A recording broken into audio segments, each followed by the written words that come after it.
할렐루야, 할렐루야. 반갑습니다.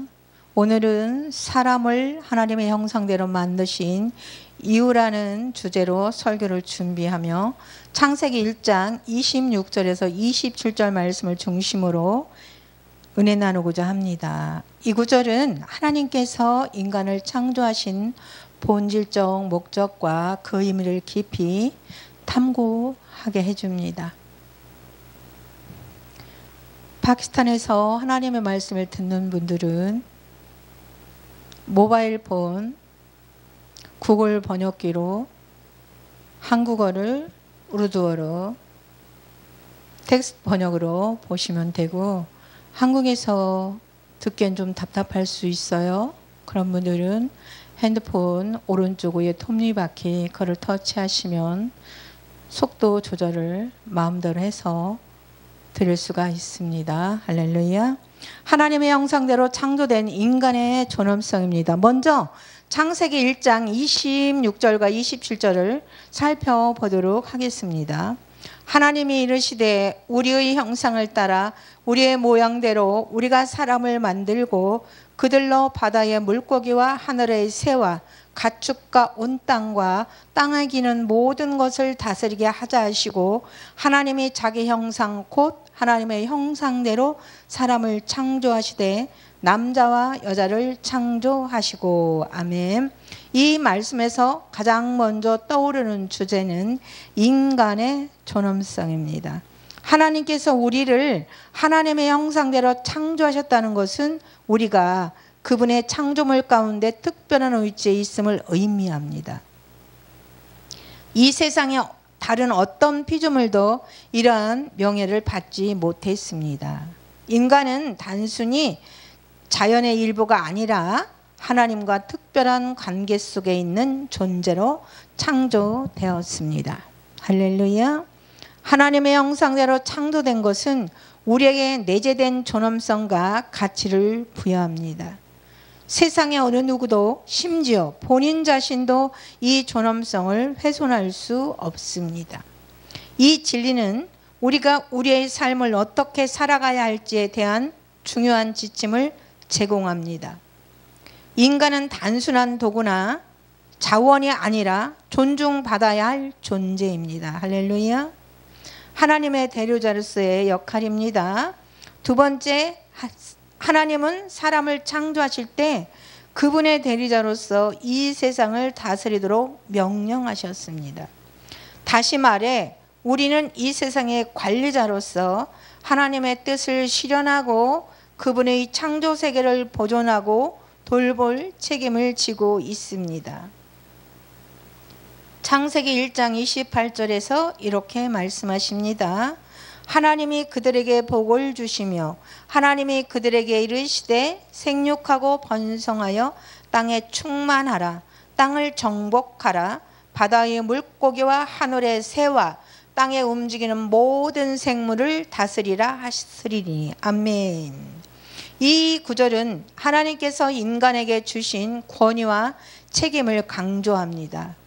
우리는 단순히 이 땅을 사용하는 자가 아니라 하나님을 대표하여 그분의 창조 세계를 관리하는 자로 부름을 받았습니다. 이 역할을 통해 우리는 하나님을 드러내고 그분의 성품을 반영해야 합니다. 우리의 행동과 선택은 하나님께서 이 세상을 어떻게 보시는지, 그분의 마음이 어떠한지를 나타내는 중요한 근거가 됩니다. 하나님의 사랑과 관계를 반영하는 존재입니다. 우리는 하나님의 형상대로 창조되었다는 것은 또한 우리가 하나님과 깊은 관계 속에 있음을 의미합니다. 하나님은 사랑의 하나님이시며 우리와의 교제를 원하십니다. 우리가 그분의 형상을 지닌 존재라는 것은 우리가 하나님과 인격적이고 사랑의 관계를 맺도록 창조되었음을 나타냅니다. 하나님은 단지 인간을 창조하시고 그들을 내버려 두신 것이 아닙니다. 그분은 우리와 함께하기를 원하셨고 그분의 사랑과 영광을 우리에게 나타내시기를 원하셨습니다. 우리의 삶은 그분의 사랑을 반영하고 그 사랑을 다룬 이들과 나누는데 목적이 있습니다. 예수님께서 말씀하신 두 가지 큰 계명, 즉 하나님을 사랑하고 이웃을 사랑하라는 계명은 이 진리를 더욱 분명히 합니다. 예수께서 이르시되 내 마음을 다하고 목숨을 다하고 뜻을 다하여 주 너희 하나님을 사랑하라 하셨으니 이것이 크고 첫째되는 계명이요 둘째도 그와 같으니 내 이웃을 내 자신과 같이 사랑하라 하셨으니 이 두 계명이 온 율법과 선지자의 강령이니라. 아멘. 하나님의 형상 회복의 필요성입니다.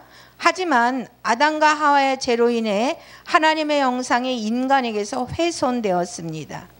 우리는 여전히 하나님의 형상을 지니고 있지만 죄로 인해 그 형상이 왜곡되고 어두워졌습니다. 이것이 우리가 예수 그리스도를 통해 새롭게 되어야 하는 이유입니다. 그리스도 안에서 우리는 하나님의 형상을 회복하고 본래의 의와 거룩함으로 돌아가야 합니다. 사도 바울은 에베소 4장 22절과 24절에서 이렇게 말합니다. 너희는 유혹의 욕심을 따라 썩어져가는 구습을 따르는 옛사람을 벗어버리고 오직 심령이 새롭게 되어 하나님을 따라 의와 진리의 거룩함으로 지으심을 받은 새 사람을 입으라. 아멘. 예수님을 통해 우리는 하나님의 형상을 회복하며 그 형상대로 다시 살아갈 수 있는 은혜를 받습니다. 우리는 그분의 형상대로 새롭게 창조된 자로서 세상에 창조자 하나님의 사랑과 은혜를 전하는 삶을 살아야 합니다. 결론입니다. 하나님께서 우리를 그분의 형상대로 창조하신 이유는 우리가 이 땅에서 그분의 사랑과 영광을 드러내며 그분의 대리자로서 이 세상을 다스리고 하나님의 사랑의 관계 속에서 살도록 하기 위함입니다. 우리의 존엄성, 책임감, 그리고 창조자 하나님과의 관계는 모두 이 진리에서 비롯됩니다. 우리가 이 진리를 깊이 깨닫고 하나님께서 주신 사명대로 살아갈 때 우리는 진정한 인간으로서의 삶을 살게 될 것입니다. 하나님의 형상대로 창조된 우리는 그분의 영광을 반영하는 존재로서 그분의 사랑과 정의를 이 세상에 펼치는 자로 살아가기를 소망합니다. 할렐루야.